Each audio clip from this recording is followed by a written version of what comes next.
The Disappearing Backpacker, Australia's most terrifying true story. In the 1990s, backpackers came to Australia for adventure. Some of them never went home. In the early 1990s, Australia was a dream destination. Endless beaches, the outback, friendly locals, and hitchhiking was normal, especially for young backpackers. They trusted the open road. That trust cost some of them their lives. The Last Ride. In 1992, a young European backpacker, let's call her Sarah, was traveling down the east coast of Australia. Like many others, she relied on lifts from strangers to get between towns. She told her friends she'd found someone offering a ride south. "He seems nice," she said. She even joked that Australians were too friendly to be dangerous. That was the last confirmed conversation anyone had with her. She was last seen getting into a white Ford WD near a highway outside Sydney. Then she vanished. The pattern. At first, police thought she'd just moved on. Backpackers often changed plans, lost contact, started new routes. But then another backpacker disappeared, and another, all young, all traveling alone or in pairs, all last seen accepting lifts from strangers. Australia is massive. If someone disappears in the bush, you're not searching a forest. You're searching a continent, the forest. Months later, hikers stumbled across something in Belanglo State Forest, a remote stretch of bushland in New South Wales. At first, they thought it was rubbish.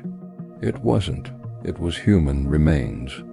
Police would eventually discover multiple bodies buried in shallow graves. Some victims had been bound. Some had been shot. Some had clearly tried to run. Belanglo became known as a killing ground. The man eventually convicted was Avon Millett, now known as the backpacker murderer.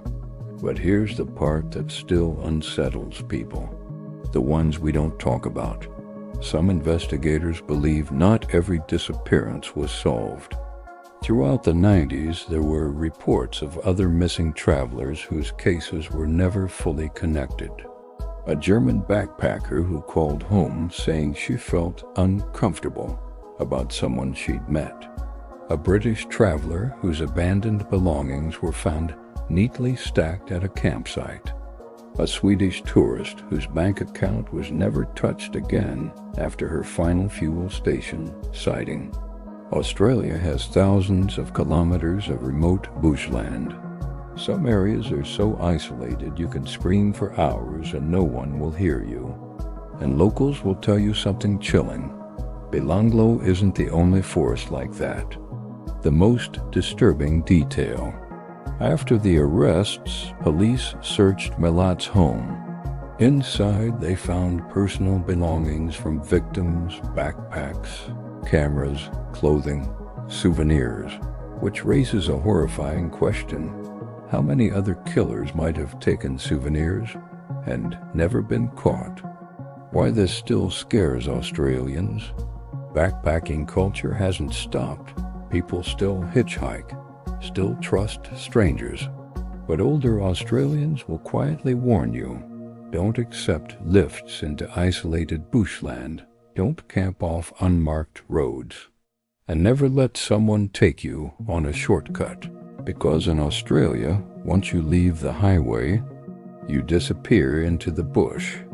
And the bush doesn't give people back.